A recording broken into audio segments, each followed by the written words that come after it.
Welcome, everyone. I'm Kimberly Boscheman, and this is the Intentionally Intuitive podcast.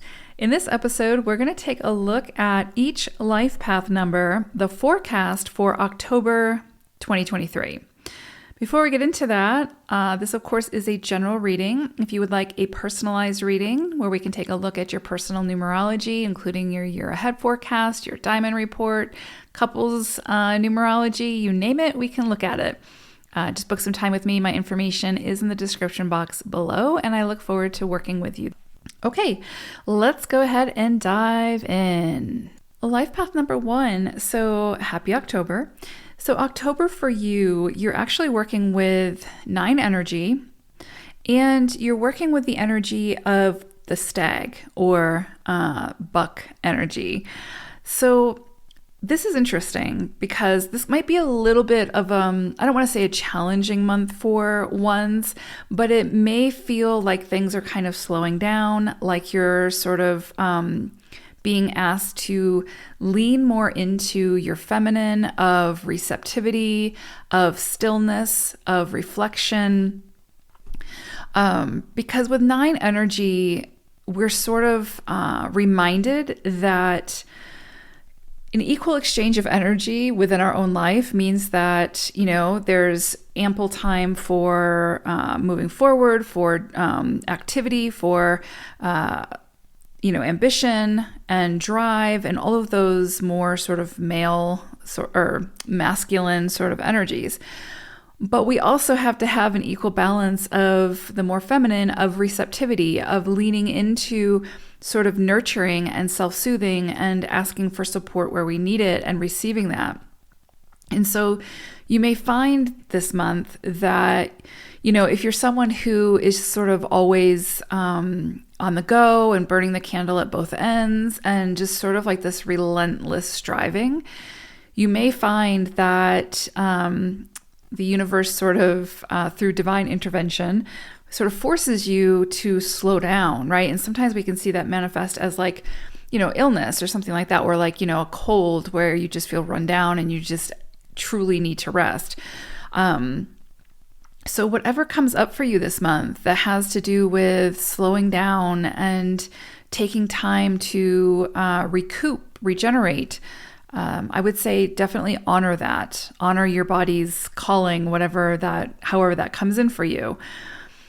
In those sort of slower, deeper sort of moments of receptivity or stillness, you could find that you sort of reignite or strengthen a very spiritual connection, whether that's spiritual connectivity to a higher power, whether that's spiritual connectivity to your own higher consciousness.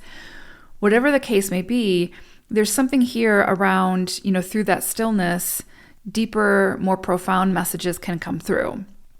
And so definitely pay attention to those messages. Not that you're necessarily meant to do something with them this month.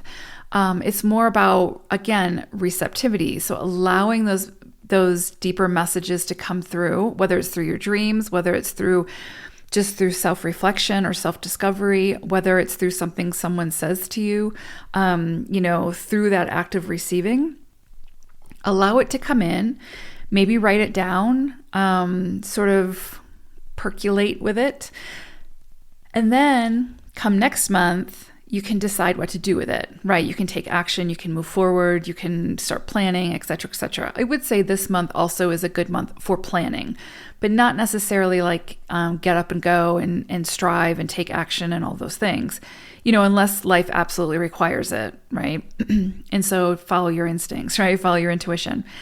But there's definitely something here for ones to realize that sometimes slowing down, taking, time to rest, taking that downtime is just as productive as striving, going, taking action, go type thing. So honor that within yourself and give yourself time to do that. And it's oftentimes through those moments of stillness, honestly, that some of the greatest ideas, inspirations, wisdom, next steps come through. But a lot of times we can't hear it because of all the noise, right? All the activity, all of the striving. So all of the hustle. So there's definitely something here, ones, to honor that within yourself, and you'll know what you need. So honor what you need. And definitely pay attention to those deeper insights, those your dreams, those sort of deeper spiritual insights that come in for you this month, because there's potentially a lot of wisdom tied to it, right, that you can use on your journey. There could also be sort of this call to tradition this month, right? Where you're kind of called back to maybe doing something in a way that's tried and true for you, that feels good, that maybe is tied to your ancestry in some way, or tied to a way, a family tradition or something like that. So that can bring you joy. That can bring you a sense of community, a sense of belonging. Whether it's with those people that you used to, do that tradition with or whatever, but sort of, redoing it either exactly as it was done before or in your own unique way can bring you some level of comfort and joy. And so I would say if something comes in for you that is more traditional, but that feels really, really good, we don't always have to reinvent the wheel to be more modern or more, evolved or whatever. Sometimes there's so much wisdom and beauty in tradition. And so this could be a month where you're asked to sort of embrace that and embrace it in a way that feels good for you, right? The other thing is this is a great month for tying up loose ends. So this isn't, again, necessarily a month where you want to initiate and start doing and new things and take on new tasks or new obligations. But this is a great month for if there's any area where you've sort of started and then, let it go, and then started, picked it back up and then let it go, and then you've been procrastinating. This is such a great month for focusing on those things that you've already started that are now asking to be completed, right? So instead of bringing more in and focusing on the new, this is a great month to tie up those loose ends, get them off your plate, release them, and so that you can move forward sort of less weighted, right? And, also this can be a great time to kind of work through any deep-seated sort of limiting mindsets or belief systems that are holding you back. This is just a great time for release, right? So you've worked with it. Now it's time to release whatever it is through completion. So definitely honor that. If there's something that's trying to, keeps coming into your awareness, like, hey, I'm ready to be completed and released. Whether it's a project, whether it's a relationship, whether it's just, again, those limiting mindsets, or just a thought pattern that keeps showing up or resurfacing, this is a great time to really put your focus on that.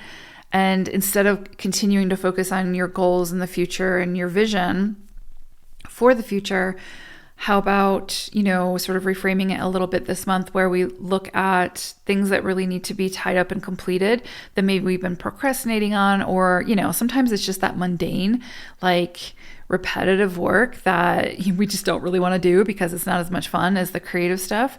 But this month might call for it and call you into action in that sense, right? So definitely honor that if it comes in, and see it as an opportunity to clear the clutter, get rid of the cobwebs and spruce the place up a little bit, whether that's in your mind, whether that's in your physical location, wherever that may be.